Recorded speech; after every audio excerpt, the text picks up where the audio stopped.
Now, first of all, something that I think is surprisingly poorly understood is actually sort of what is a function.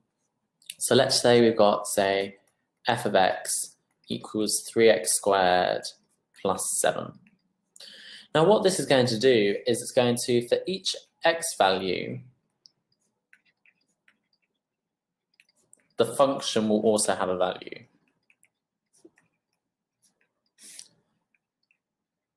And we can find this function, find the value of the function by replacing x with whatever number. So x, the letter, with a specific value. Now this notation f of x is something that I think is really useful to sort of stick with, because it makes it really easy to sort of track what you're doing. So for example, if I wanted to know what happens when x is 3, well, that's going to be f of 3. So I basically said that for this, x equals 3. So that's going to equal 3 times 3 squared plus 7, which is going to be 3 times 9 plus 7 equals 34. So when x equals 3, f of x equals 34. Okay, and that's as simple as it is with a function. Okay, we just care about what the function value is when different values of x are. Okay. Now, something that the examiners are liking less and less is some people, instead of writing f of x, they'd write y. Well, technically, y is another symbol which we haven't defined. If I plot a function y equals f of x, then we do have y values, but technically you should try and use the f notation as much as possible. So the first thing we're going to look at is inverse functions. Now, if the function goes from an x value to the f of x value, an inverse is going to return the value of x for any value of f of x. Now, higher level students, things to do with one-to-one, one-to-many, many-to-many functions, we're going to go through in the higher level section, so don't worry about that. For standard level, you'll always be able to find the inverse. Now, the algebraic method that we're going to use is one that's quite straightforward, so we'll just go through it quite quickly. So let's say I've got f of x equals, let's use the equation that we had before, 3x squared plus 7. Now what we're going to do is we're going to swap x and f of x. But instead of writing f of x, we're going to write f minus 1 of x. Okay. So we're putting the inverse function where I see the x here, and then this is becoming x. And now I'm going to rearrange to make the inverse function the subject. Now this makes sense because I've just said that the inverse function tells you how to go from f of x back to the x value. So if I make the x value what I want to make the subject, then I'm automatically finding the inverse. So my equation becomes x equals 3 f minus 1 of x squared plus 7. Now, whenever you rearrange equations, I always think of it as like sort of peeling an onion. So you've got to take off the outer layers first. So first of all, we've got to take off this plus 7. Then we've got to take away this multiplying by 3. And then we've got to take away the squaring thing. So these blue brackets show the different layers. It kind of looks like an onion. So to get rid of the plus 7, I subtract it.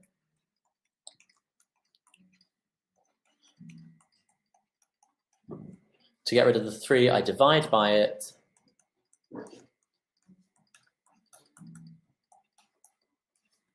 And to get rid of the squared, I square root it. Now, if you can do these in fewer steps, say if you can lump them together, that's absolutely fine as well, as long as you get the right final answer. One thing to sort of always check, a nice quick check at the end of this type of question, is you need to have some semblance of the opposite operations and also the opposite order. So hopefully most of you have done differentiating and integrating. If I differentiate x squared, I times by the power and reduce it by 1. If I integrate, I increase the power and then I divide by it. So it's the complete opposite, both in terms of order and operations. So before, I squared, times by 3 and added 7. So to completely reverse that, I subtract 7, divide by 3, and then square root. And that's exactly what happens here. We subtract 7, divide that all by 3, and then square root all of that. Okay. Now in terms of a graphical method, and this one they like to ask a few times just to make sure that you understand actually sort of how it works. So we're going to reflect it.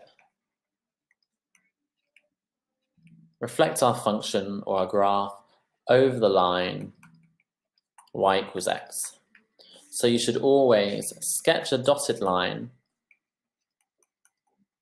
for y equals x and label it to make it really clear to the examiner that's what you've done, and then just draw the reflection.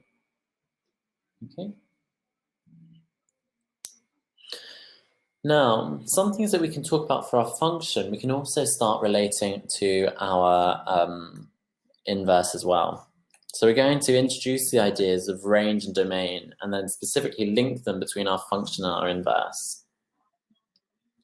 So, well, our function, if you had to explain what domain was, what would you say? Type your best description in the comments. So what does the domain show for a function?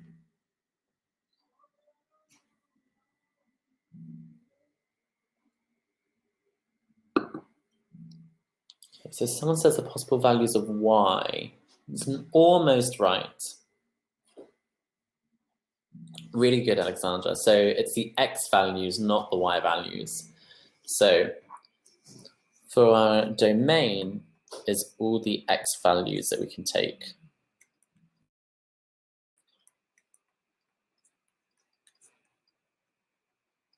Now, there are going to be a few things that are going to impact this. So this is affected by, first of all, the question. They may just say, they may tell you, say, x has to be bigger than 0. Secondly, it might be affected by the function. Okay, so for example, what is the constraint if I've got the square root of x? Again, type in the comments. So what can I not have in my function if it's a square root?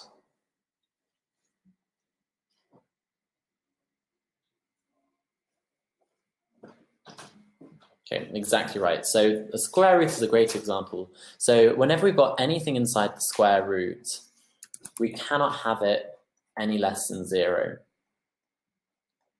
Okay, so x must be greater than or equal to 0.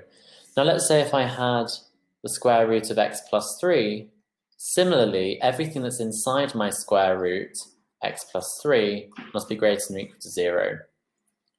Now the other one that I'd expect you to be okay with, there are two more actually. If I've got 1 over, say, x, then we can also never divide by x. So you may have points where x cannot equal 0. And then finally, if I've got natural log of, say, x plus 2, well, I can't take log of a negative number or 0. So what's inside a log must be greater than 0. So these are the three that you should look out for. Square roots, 1 divided by functions of x, and logs of functions of x. Okay. So that's the domain. And then the range, by default, must then be the possible y values, or the possible values the function can take.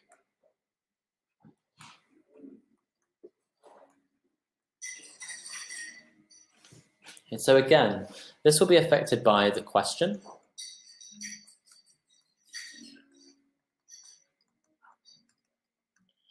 It's going to be affected by the function as well.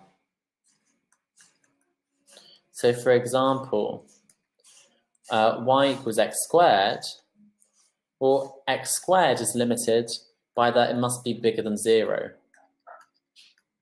or equal to 0. Same with an exponential.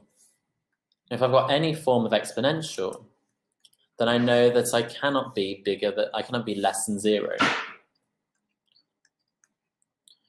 Or not x bigger than 0, needs to be x bigger than 0.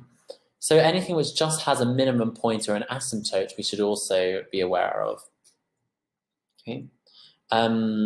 Again, if we have y equals 1 divided by x, then we have the asymptote that y cannot equal 0.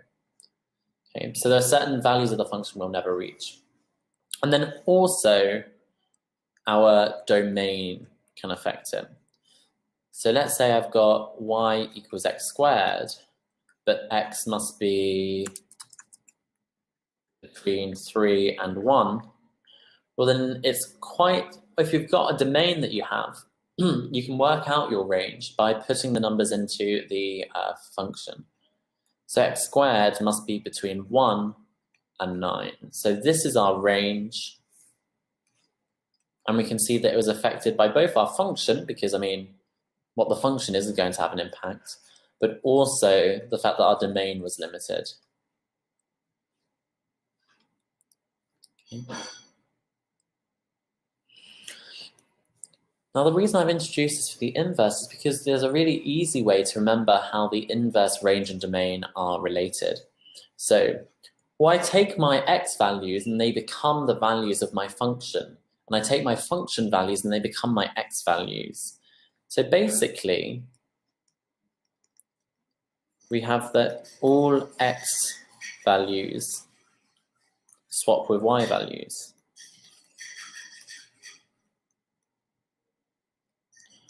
Which is why we reflect on the line y equals x, because that's what causes the change.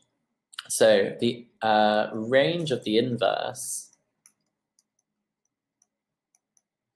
is equal to the domain of the function, the exact same. And the domain of the inverse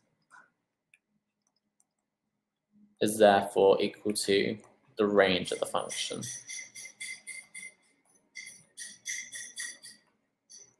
I hope you enjoyed the video.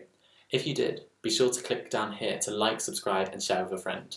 If you'd like to access the full online course, including the notes pages we were making, there's a link in our description below. Thank you for watching and good luck with your revision.